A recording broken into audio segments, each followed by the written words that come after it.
en 1801, une expérience scientifique a eu lieu qui allait changer à jamais la façon dont nous comprenons la réalité. En effet, les implications de ce qui a été scientifiquement prouvé ce jour-là ont ébranlé le paradigme de la perception de l'existence, si profondément qu'aujourd'hui encore, bien que nous vivions entourés d'appareils et d'accessoires créés à partir de la technologie issue de cette découverte, nous continuons à nier farouchement la véritable signification de cette expérience. Je parle de l'expérience de la double fente. Cette expérience a non seulement révolutionné la physique moderne, mais elle nous invite également à nous enfoncer plus profondément dans le trou du lapin en explorant ses implications sur la nature de la réalité, de la conscience et de l'existence.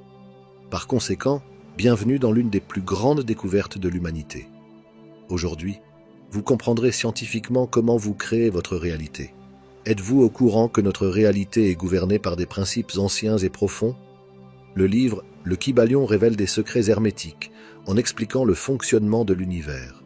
Cliquez sur le lien dans la description ci-dessous pour obtenir gratuitement votre exemplaire du Kybalion. Le monde dans lequel nous vivons n'est que la réalité par défaut. Il en existe de bien plus puissantes.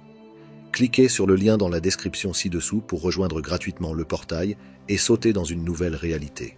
Thomas Young était un véritable polymathe du 19e siècle, né en 1773 en Angleterre.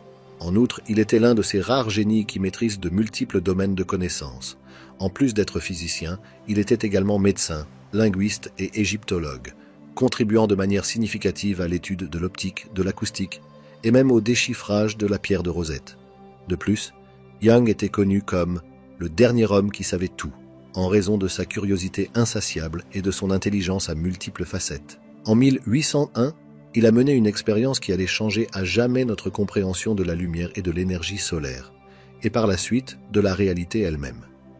Young cherchait à résoudre un débat qui divisait les scientifiques de l'époque. La lumière était-elle composée de particules, comme le proposait Sir Isaac Newton, ou d'ondes, comme le suggéraient d'autres penseurs tels que Christian Huygens? Pour cela, il conçut une expérience simple mais incroyablement ingénieuse. Young commença par utiliser une source de lumière, initialement une bougie, car l'électricité n'était pas encore largement disponible. Il positionna la lumière pour qu'elle passe à travers une petite ouverture. Ce faisceau était ensuite dirigé vers une barrière comportant deux fentes très étroites, placées l'une près de l'autre. Derrière cette barrière se trouvait un écran blanc où il pouvait observer le résultat. Si la lumière était composée de particules, comme des balles tirées d'un fusil, Young s'attendait à voir deux bandes de lumière sur l'écran, directement alignées sur les deux fentes. Cependant, ce qu'il a observé est surprenant. Au lieu de deux bandes de lumière, il a vu un schéma d'interférence composé de multiples bandes alternées claires et sombres, semblables à des ondulations à la surface de l'eau. Ce schéma indique que la lumière ne se comporte pas comme des particules isolées, mais comme des ondes qui passent simultanément par les deux fentes, créant ainsi des régions d'interférence constructives, bandes lumineuses, et destructives, bandes sombres. Par conséquent, Young en conclut que la lumière est bien une onde, confirmant ainsi la théorie ondulatoire et remettant en cause l'idée dominante de l'époque qui considérait la lumière comme une particule. Plus de 100 ans plus tard, lorsque la physique quantique a commencé à prendre forme, les scientifiques ont revisité l'expérience de la double fente, cette fois avec un équipement plus sophistiqué, et en utilisant des particules individuelles telles que des électrons et des photons. En envoyant ces particules une par une vers les fentes, ils ont observé des résultats inattendus. En effet, même en envoyant des particules isolées, la figure d'interférence se formait toujours sur l'écran, ce qui suggérait que chaque particule passait en quelque sorte par les deux fentes simultanément, se comportant ainsi comme une onde et interférant avec elle-même. Cependant, la véritable étrangeté est apparue lorsque les scientifiques ont installé des détecteurs pour observer par quelle fente chaque particule passait. Au moment où cette mesure a été effectuée, la figure d'interférence a disparu, et les particules se sont comportées comme si elles étaient passées par une seule des fentes. Ce phénomène a révélé que le comportement des particules changeait selon qu'elles étaient observées ou non.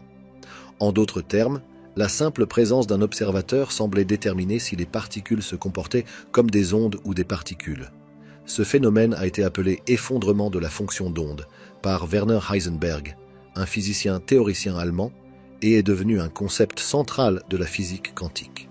Essentiellement, avant d'être observées, les particules existent dans un état de superposition où tous leurs états possibles coexistent, c'est-à-dire des possibilités infinies.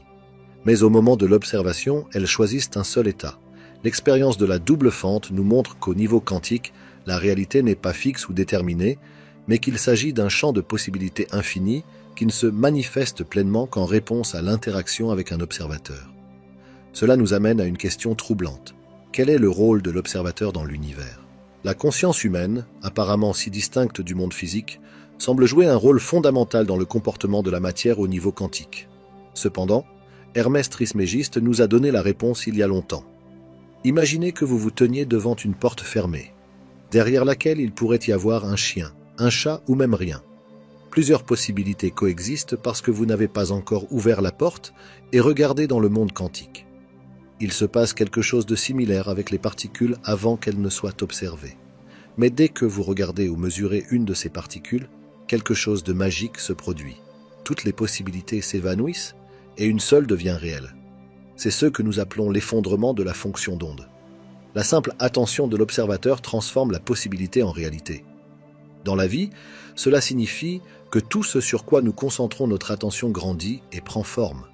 Lorsque vous concentrez vos pensées, votre énergie et vos intentions sur quelque chose, qu'il s'agisse d'un rêve, d'un objectif ou d'une relation, vous façonnez littéralement la direction que prend votre vie. Par exemple, si vous concentrez votre énergie sur des problèmes, il s'ensuit que vous ne pouvez plus vous en passer. C'est comme si vous mesuriez et renforciez cette réalité. En revanche, si vous dirigez votre attention sur les solutions et les possibilités, c'est cette réalité qui commence à prendre forme. Ainsi, une personne confrontée à des difficultés financières, qui passe son temps à penser à ses dettes, ne fera qu'augmenter ses dettes de plus en plus.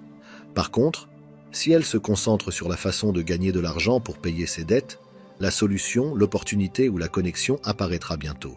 Si vous vous sentez bloqué dans une situation, l'effondrement de la fonction d'onde vous enseigne que les limitations sont temporaires et qu'il existe une multitude de possibilités de développement. L'expérience de Thomas Young a ainsi déclenché l'émergence de la mécanique quantique et de toutes ses implications. Le monde dans lequel nous vivons n'est que la réalité par défaut. Il en existe de bien plus puissantes. Cliquez sur le lien dans la description ci-dessous pour rejoindre gratuitement le portail et sauter dans une nouvelle réalité. L'expérience de Thomas Young a ainsi déclenché l'émergence de la mécanique quantique et de toutes ses implications. Cependant, parmi tous les concepts qui en découlent, le plus fondamental à comprendre est ce que l'on appelle le vide quantique. Imaginez que vous disposiez d'un microscope extrêmement puissant et que vous le pointiez sur votre main. Vous verriez d'abord les molécules qui forment votre peau. En allant plus en profondeur, vous observeriez les atomes et les molécules qui sont à l'origine de votre corps. En allant plus loin, vous verriez des atomes avec des protons et des neutrons dans le noyau et des électrons en orbite autour d'eux. En allant encore plus loin, vous verriez des quarks, des particules élémentaires encore plus petites que les protons et les neutrons. C'est là que la science est arrivée jusqu'ici. Il existe deux interprétations principales. L'une suggère que sous le niveau des quarks se trouvent des supercordes, tandis que l'autre postule l'existence du Higgs boson, le champ qui donne sa masse à tout ce qui existe. Mais qu'est-ce qui se cache en dessous du vide quantique ? C'est un champ infini d'énergie primordiale, d'où émerge tout ce qui existe. L'énergie qui émerge et entre en contact avec le champ du boson de Higgs, qui émerge également du vide quantique, donne de la masse aux quarks qui forment des protons, qui forment des atomes, qui forment des molécules, qui forment des cellules, qui forment des organes, qui forment le corps de tous les êtres organiques. Par exemple l'être humain. C'est la réalité pure et simple. Tout vient du vide quantique.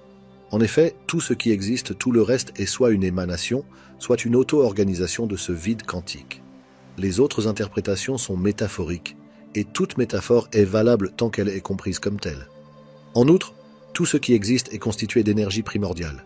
Ce vide quantique est présent dans tout, depuis le niveau de l'océan primordial d'énergie d'où tout émerge jusqu'aux galaxies, aux amas de galaxies et à l'univers tout entier. Rien n'est en dehors du vide quantique, il est tout ce qui existe. Il est donc fondamentalement important de comprendre ceci. Il n'y a rien qui ne soit pas le vide quantique.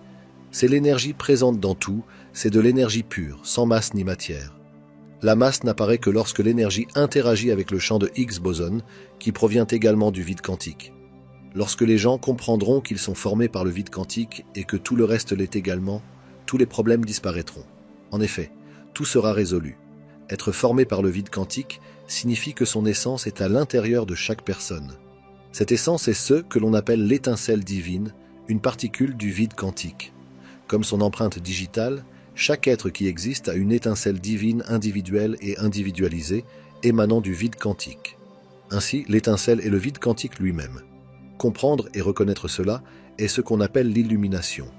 L'être illuminé est celui qui ressent ce sentiment, et c'est la clé ici.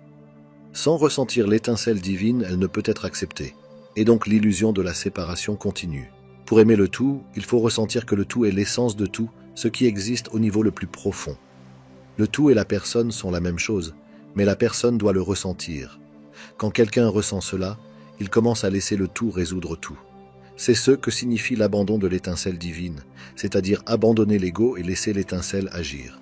Il s'agit de mettre de côté les intérêts personnels et de laisser l'étincelle tout guider. Sans cela, une personne essaiera de contrôler sa propre vie avec son esprit. À ce stade, des problèmes surgiront inévitablement parce qu'ignorer le tout et essayer de contrôler une vie qui est formée par le tout est entièrement illogique et ne peut pas fonctionner. Libérer l'ego et laisser l'étincelle s'occuper de tout est la seule solution. Cela ne signifie pas ne rien faire, ne pas travailler, ne pas étudier, etc. Bien au contraire, nous devons faire tout ce qui est en notre pouvoir pour que l'étincelle puisse s'occuper de la vie. En effet, l'étincelle peut agir. Rappelez-vous que l'étincelle réside dans notre corps et que le corps est le véhicule de l'étincelle. Par conséquent, le véhicule doit être dans le meilleur état possible. Les problèmes surgissent de plus en plus jusqu'à ce qu'une personne comprenne et accepte que l'étincelle divine existe. La souffrance n'est pas nécessaire pour saisir cela. En réalité, le simple fait de l'accepter résout tout. La souffrance vient de la résistance à la compréhension que tout est le tout, et que le tout est tout ce qui existe. C'est comme être à l'intérieur d'un corps, comme une cellule dans un foie par exemple, et ne pas accepter que vous faites partie du foie. Nous sommes à l'intérieur du tout, le tout est à l'intérieur de nous, un est tout et tout est un. Chaque guerre, esclavage, meurtre, abus, exploitation, et ainsi de suite existe à cause de l'illusion de la séparation, de ne pas reconnaître que tout est interconnecté.